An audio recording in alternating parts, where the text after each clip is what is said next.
You ever heard one of those theories that seems to explain, well, everything?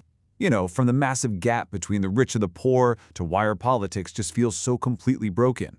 Well, today we're going to dive into a story that for a lot of people feels like that final perfect answer. We're talking top economists, journalists, thinkers.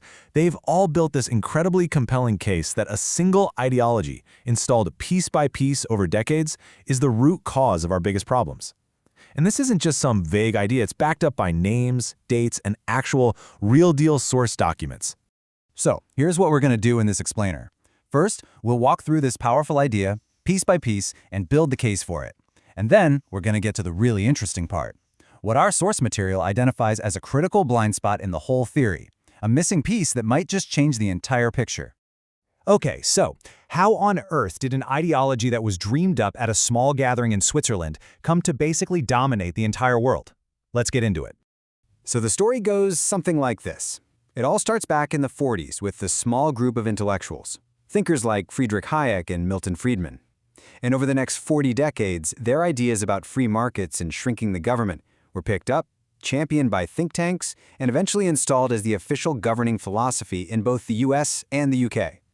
And here's the thing. The proof for this is, well, it's shockingly solid. This isn't just some academic theory, These are documented, honest-to-God plans. You can literally go online right now and read the Powell Memo. It's a corporate playbook. You can find the report that famously argued we were suffering from an excess of democracy. And starve the beast wasn't a metaphor, it was a literal strategy. Cut funding to public services so they fail, and then sell them off to the private sector. And if you want to see this whole system play out in the real world, you just have to look at what happened with JP Morgan in Detroit. Step 1. They sell the city toxic financial products that help push it into bankruptcy. Step 2. They swoop in as a major creditor to collect on the very damage they helped create. And Step 3. They invest in the recovery and get hailed as civic heroes. It's brilliant, really. Destroy, collect, rebuild, and take all the credit. The same folks on every single side of the deal. All right, moving on, I want to share a story with you that, it just perfectly captures the tragic, real-world cost of all this. Okay, so picture this. It's the 1970s, and you've got this company called Lucas Aerospace. They're facing layoffs, and the workers themselves get together, look at their own skills, their own factories, and they create something truly incredible. A detailed 150-page business plan to pivot from making weapons of war to making things society actually needed, like wind turbines and dialysis machines. But, of course, that amazing vision, it never saw the light of day. The plan was totally rejected. Then, during the shareholder value revolution of the 80s, the company was broken up and sold for parts.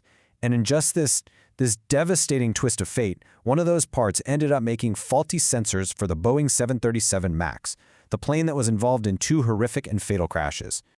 So you see, this is the whole point. This wasn't some abstract debate in an economics textbook. The very same workers who wanted to build life-saving machines were, through the pure logic of financial extraction, tied into a chain of events that ended with the deaths of 346 people. It's a direct, tragic line from a democratic, hopeful vision to a corporate catastrophe. So that brings up a huge question, right? Why the 80s? What was so special about that moment? Was it really just that a few intellectuals finally managed to win the argument?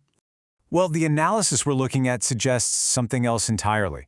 It argues that by the late 70s, you had these incredibly powerful labor unions, peace movements, environmental movements, and they were so successful, they were actually starting to squeeze corporate profit margins. So the neoliberal project wasn't just about some nice ideas about free markets. It was a structural counterattack to put capital back in control. Okay, so up to this point, this neoliberalism story seems perfect, right? It's airtight. It connects all the dots. But, and this is a big but, this is where our source material points out a major crack in the whole theory. The counterargument is actually pretty simple, but it changes everything. It asks, what if the fusion of corporate and state power, the monopolies, the extraction, what if these aren't some modern corruption of capitalism? What if this is just capitalism doing what capitalism has always done? Think about it.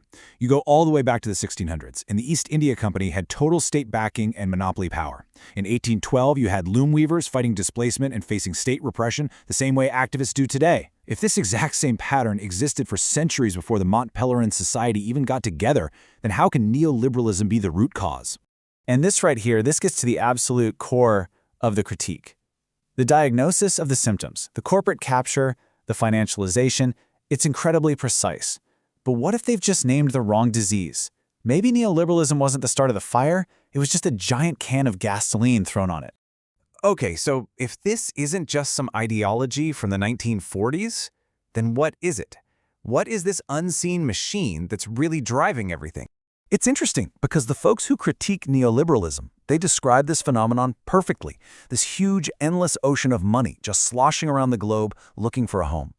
But there's one really basic question they never seem to ask. Where did all that money come from in the first place? And you see it again with the pandemic, right? They correctly point out that the government somehow just conjured trillions of dollars and funneled it to huge corporations. But how? What's the actual plumbing that even makes that possible? How can a government just create that much money out of thin air and direct it wherever it wants? Well, this is where the source material points to the big missing piece, the monetary system itself.